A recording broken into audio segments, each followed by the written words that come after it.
বন্দর নগরী চট্টগ্রামের অধিকাংশ ব্যস্ত মোড়েই নেই ফুট ওভারব্রিজ।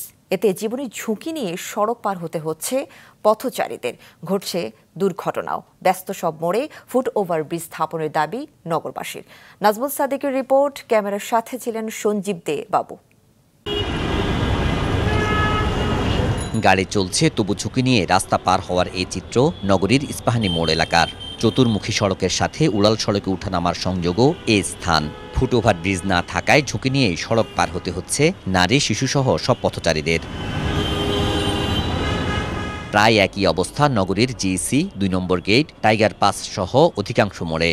অনেক কঠিন সমস্যা হয়, ওই জন্য আমরা রাস্তা পার হতে অনেক বাচ্চা নিয়ে অনেক কষ্ট হয়ে যায়। ফুট ওভার ব্রিজ নাই তো এই যে আপনার যত্র পারাপার হতে হচ্ছে, ফলে অনেক সময়ই দেখা যায় গাড়ি একটা মেরে দিচ্ছে, অ্যাক্সিডেন্ট হওয়ার চান্স একটু বেশিই থাকে। ঝুঁকি নিয়ে আমাদেরকে পার হইতে হয় এখান থেকে। প্রতিদিন জব করি, চিটাং ক্লাবে জব করি, এখন ছুটি হয়েছে, দেখছেন তো কীভাবে পার হইতে হইতেছে এটা আর কি। ওভার ব্রিজ হলে সুবিধা আর কি। জিসি মোড় পার হইতে কষ্ট হয়, আধা ঘন্টা 1 ঘন্টা হয়, মানে কি এই পার হইতে পারেনি।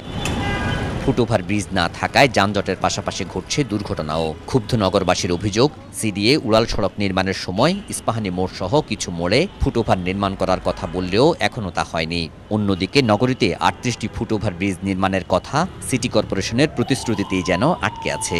জিসি সহ 4টি মোড়ে 4টি ফুট ওভার ব্রিজ তৈরির ভিত্তিপ্রস্তর স্থাপন করে দায় সেরেছে তারা। এটা বহুদিনের দাবি যে এটা ফুট ওভার ব্রিজের জন্য বহুদিন, যে এখন তো ইয়ে হচ্ছে, এখন তো আরও উচিত একটা ইয়ে করার, কিন্তু হচ্ছে না তো। ফ্লাইওভারের কাজ শুরু হয়েছে, এই জন্য অনেক সময় আমাদের গাড়ির রাস্তা পার হইতে আমাদের একটু সমস্যা হয়, একটু মানে ভয়ঙ্কর লাগতেছে বা আনইজি ফিল করতেছি। আমরা দেখতেছেন একটু সমস্যা হচ্ছে।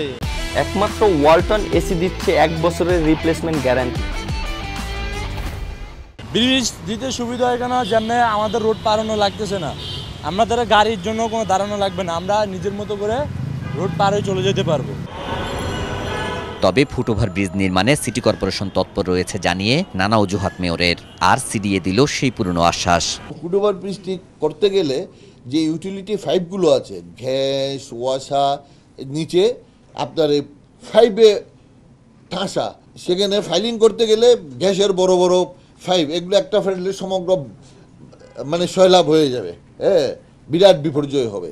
এটার পরিকল্পনা করে আবার এটা সরাতে হচ্ছে। আবার আরেকটা ব্যাপারটা হচ্ছে, উপর দিয়ে গেছে 11,000 33,000 ভোল্টের তার, এই তারগুলো আবার সরাতে হচ্ছে। ফুট ওভার ব্রিজের কাজ আমরা মানে আগামী কিছুদিনের মধ্যে শুরু করবো, ঈদের পরে শুরু করব, কারণ এটা এখন চালু হলে কিন্তু আবার গাড়ির সংখ্যাটাও বাড়বে এবং অ্যাক্সিডেন্ট হওয়ার সম্ভাবনা আছে। তো ওই দৃষ্টিকোণ থেকে আমরা যেহেতু আমরা অলরেডি এলিভেট করে ফেলেছি, ওই জাংশনটাতে এলিভেট অলরেডি ক্রস সংযোগটা হয়ে গিয়েছে, এখন আমরা ফুট ওভার ব্রিজের কাজটা শুরু করতে পারবো। বর্তমানে নগরীতে মাত্র 7টি ফুট ওভার ব্রিজ থাকলেও রক্ষণাবেক্ষণের অভাবে 3টি ব্যবহার অনুপযোগী হয়ে পড়ে আছে। নাজমুল সাদিকি, মাছরাঙ্গা সংবাদ, চট্টগ্রাম।